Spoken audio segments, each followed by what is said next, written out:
sih yang dimaksud dengan PPh pasal 24 itu?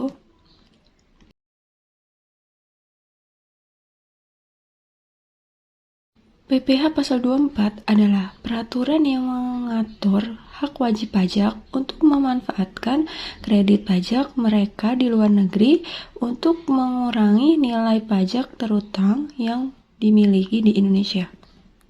Seperti yang tercantum pasal 24 ayat 1 dan Undang-Undang PPh bahwa pajak yang dibayar atau terutang di luar negeri atas penghasilan dari luar negeri yang diterima atau diperoleh wajib pajak dalam negeri boleh dikreditkan terhadap pajak yang terutang berdasarkan Undang-Undang PPh nomor 36 tahun 2008 dalam tahun pajak yang sama sebagaimana tercantum dalam pasal 24 ayat 2 Undang-Undang PPh. Besarnya kredit pajak adalah sebesar pajak penghasilan yang dibayar atau terutang di luar negeri, tetapi tidak boleh melebihi perhitungan pajak yang terutang berdasarkan Undang-Undang PPh.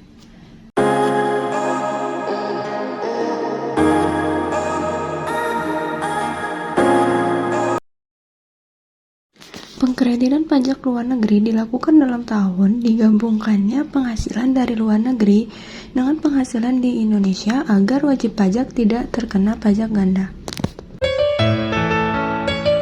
Jadi, siapa subjek dan objek pajak PPh pasal 24 itu? Yang menjadi subjek PPh pasal 24 yaitu wajib pajak dalam negeri yang terutang pajak atas seluruh penghasilan termasuk penghasilan yang diterima atau diperoleh dari luar negeri.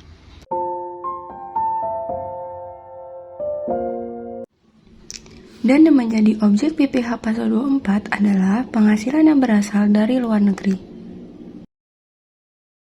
Berikut ini merupakan sumber penghasilan kena pajak yang dapat digunakan untuk memotong hutang pajak di Indonesia. Yang pertama, saham dan surat berharga lainnya. Yang kedua, bunga royalti dan sewa yang berkaitan dengan penggunaan harta benda bergerak.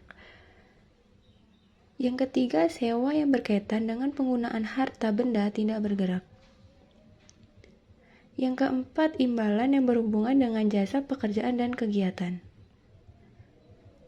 Yang kelima, bentuk usaha tetap di luar negeri. Yang keenam, pengalihan hak di sebuah perusahaan pertambangan. Yang ketujuh yaitu keuntungan dari pengalihan aset tetap. Dan yang terakhir atau kedelapan yaitu keuntungan dari pengalihan aset yang merupakan bagian dari suatu bentuk usaha tetap.